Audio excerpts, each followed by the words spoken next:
and the paper shredder now is working very, very well. But occasionally, the gear, breaks apart, and then, he'll optimize the design, here and there, and then, he goes on. And his interest went beyond, repairing, paper shredders. Those like office chairs which has wheel casters. So some of you might find that, the casters might break. So Bob has even went as far as, to go and buy nylon filament and to actually build, 3D print these casters for these chairs and repair them.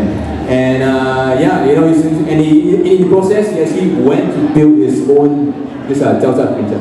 So for him, it is just an example of many makers who just they have a stable day job, they're happy with what they're doing for a living, but when they are free or if they want time away from their significant others or their families, they just want to tinker around. It's interesting because that goes along with like what kind of resources are available. And I think we had some of that on the next slide.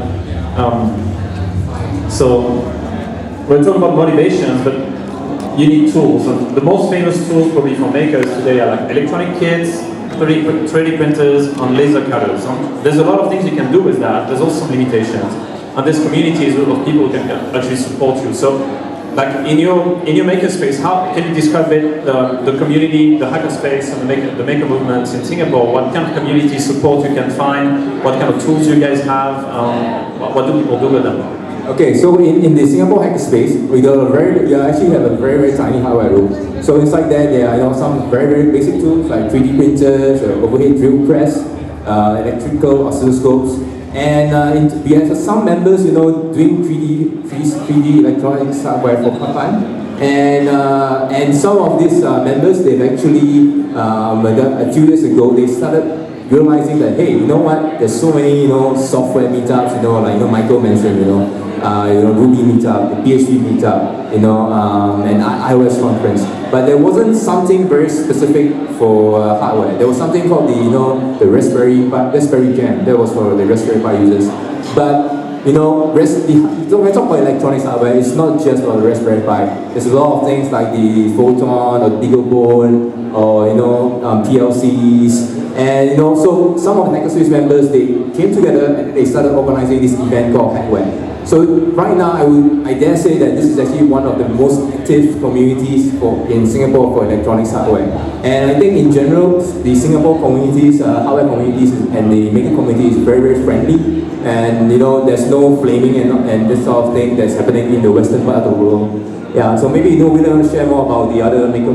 Yeah, so we operate a public prototyping lab or makerspace, and you find that over time there are many of these spaces beginning to open up in different parts of Singapore. And again, the tools that is, you can find almost any kind of tools, and from woodworking to metalworking, electronics, plastics, what have you. If you don't have, either somebody would make it or somebody would just repair something. So there's also we say that besides just making things, like in the One Maker group, we also do things like repair.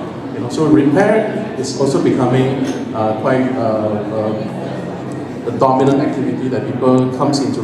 They say that I can now use tools to do something with the things that I have at home. So you can see that over time, really people getting their hands dirty, or even people doing a lot of DIY stuff has certainly increased over the last couple of years. That's a repair kopitiam, right? Yeah, so there is like a weekly repair meetup, and which culminates in a monthly repair kopitiam session where they do repair session at the void deck. So it has become kind of like a social outreach, which is now has spread to from one session. Now concurrently there will be 2 sessions at 2 different parts of Singapore.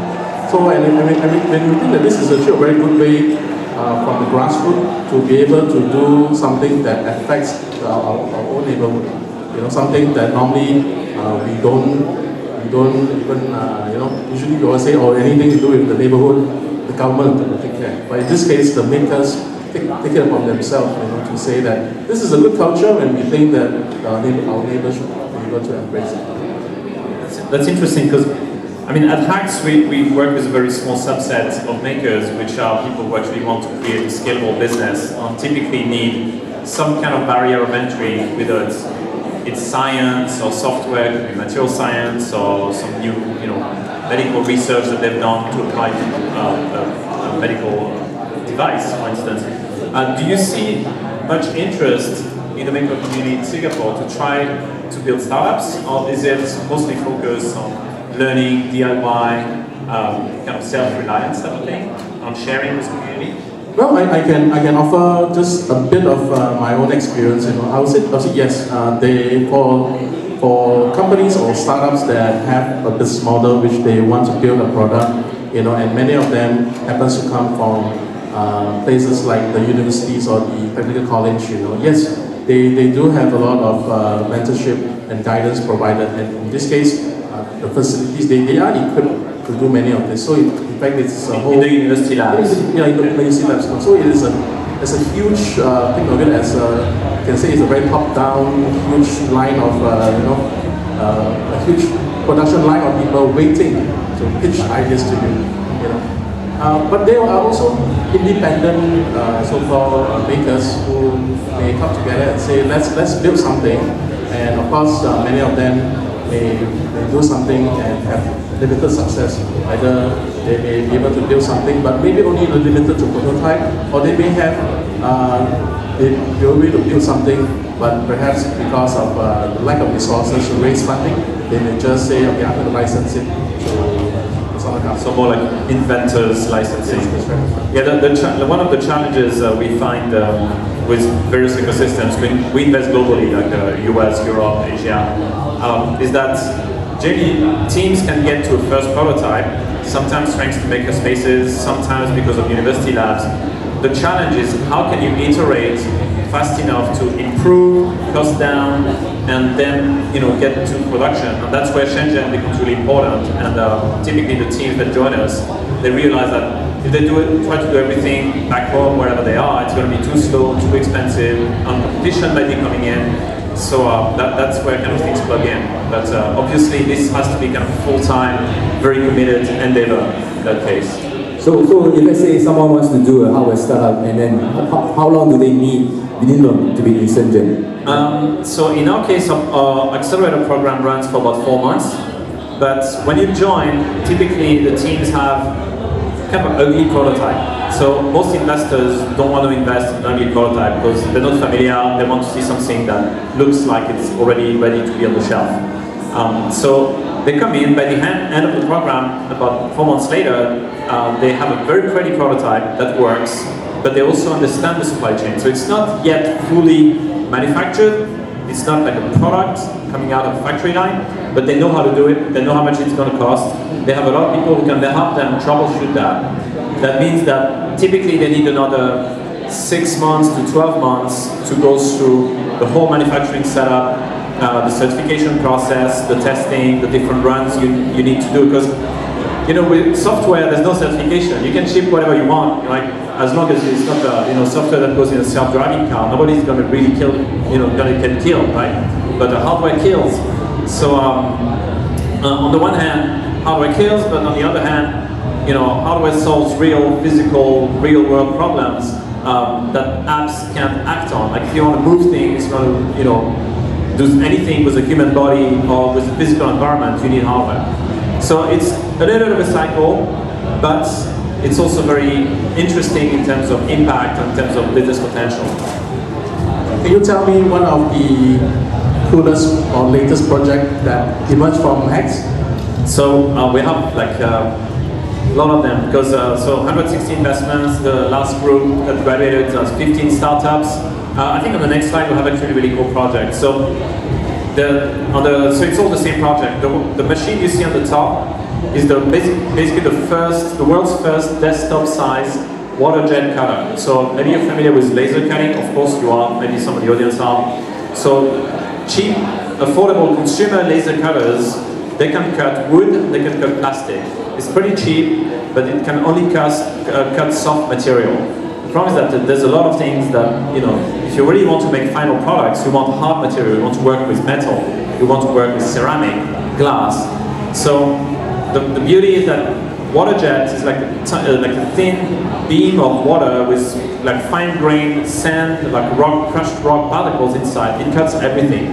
So it's the first time somebody makes this. So this team called Wazer, they're on Kickstarter right now. They launched it just a week ago. It cuts everything. It cuts titanium, it cuts steel, it cuts ceramic. So at the bottom, there's some Pokemon Go fans over there. If you recognize that one. So it's one of the Pokemon stone one. I don't remember the name of it. It's called a Geodual. All right, cut out of actually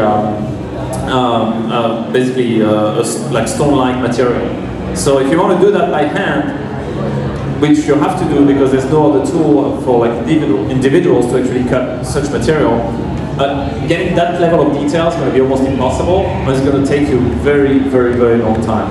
Whereas this thing, with the machine, it's a computer control. Just you have your basically what you want to cut. Just press a button, and then depending on the size of the thing, it's either minutes or maybe an hour to cut, and it's done. You don't need to do anything.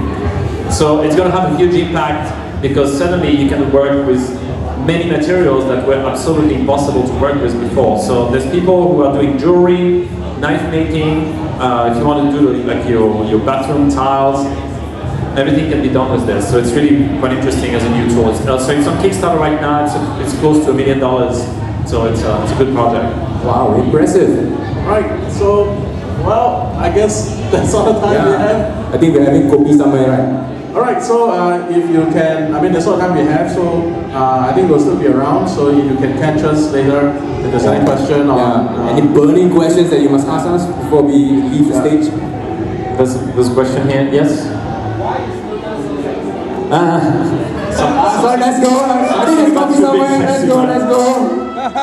Now that you mentioned... Alright, so... I think due to time constraints, you can't answer that question.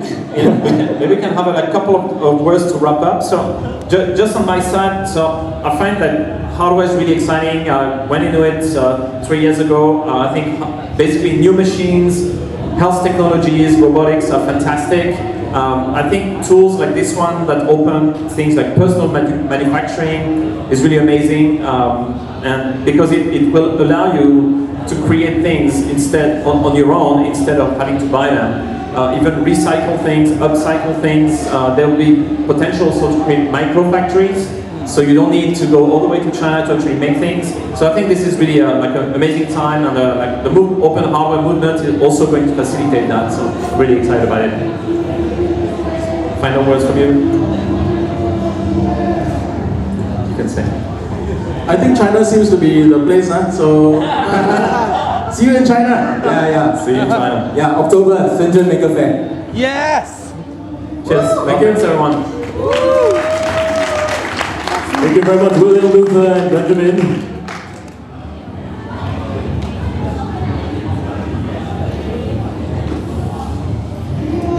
How you, man?